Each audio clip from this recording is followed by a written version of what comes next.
Hi, my name's Beth. I'm here at Shephard Media. Next week we'll be heading out to AUSA.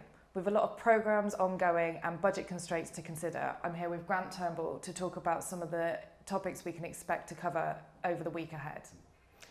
Yeah, I think looming large over everything will be budget. Congress and Senate have passed a $700 billion defence budget. That's massive really compared with what's come before. The only issue is that sequestration is still around, so that could still affect US Army programs. Even within the last week, we've seen that one of the flagship programs for the US Army, known as WIN-T, it looks like that will essentially be either cancelled or in some ways reconfigured, but in its present form, it looks like it won't continue. And that really continues a long line of major projects run by the Army that have been invested in massively, billions of dollars, which have actually just come to nothing. And that includes things like the Future Combat System and also replacement for Scout helicopters as well. So what we might hear about AUSA is things like MUM-T, manned-unmanned teaming, and essentially that's replaced the role of a Scout helicopter like the Kiowa Warrior. It does look like it's effective, that use of unmanned systems, just to sort of augment capability. That seems to be the direction that the Army's going in for its ground troops as well. I mean, you've been looking at this in a bit more detail.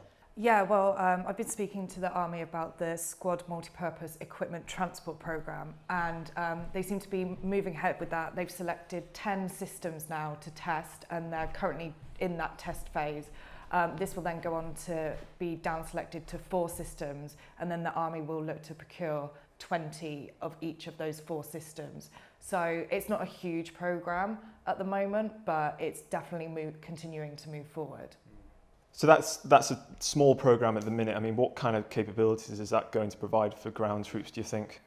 Well, the main purpose, I think, is to alleviate the load that at the moment the soldiers themselves are having to deal with. So that's the main focus of that programme. Oh, yeah, the unmanned stuff seems to be quite popular at the minute, and I think could provide a great capability for squads. That's not forgetting, obviously, the manned vehicles as well. They're still pretty much out in force in the US Army. That includes the Abrams, the Bradleys, Strikers, and also the JLTV that's coming up. The legacy units, the ones that were introduced in the 1980s, things like the Abrams and the Bradley, they're going through comprehensive upgrades now that's going to pretty much bring them up to a capability that's 21st century. JLTV as well will basically replace the Humvee, again giving greater protection to troops. So that's a lot of ground focused stuff, but can you just tell us a little bit about what's going on up in the air for the US Army? Yeah, there's a lot going on at the minute. It's easy to forget that the US Army has a substantial helicopter fleet, and that's Black Hawks, Apaches, etc. So what they're looking at the minute is obviously going through upgrades of their existing fleets.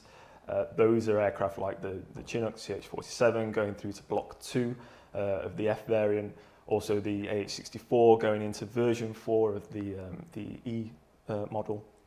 And that's also Black Hawk's UH-60Ls going through the modernisation programme to go to the Victor variant as well. So a lot going on there. Looking to the future as well, there's going to be a lot of talk on FVL, the Future Vertical Lift Programme. What's happening at the minute with that is they're still looking at the requirements phase. That's been informed by the Joint Multi-Role Technology Demonstrator. That includes options from Bell with the V280 and also Sikorsky and Boeing with the Defiant. The FVL is very ambitious, and the issue there is that it's too ambitious and it could fall into the trap of the FCS and the WIN-Ts. So again, something interesting to watch. Okay, well, thanks for that, Grant. So a lot to consider, and the Shephard Media team will be at the show all week covering the news for you guys. So do take a look at our website for all the coverage from the week, and we'll see you in Washington, DC.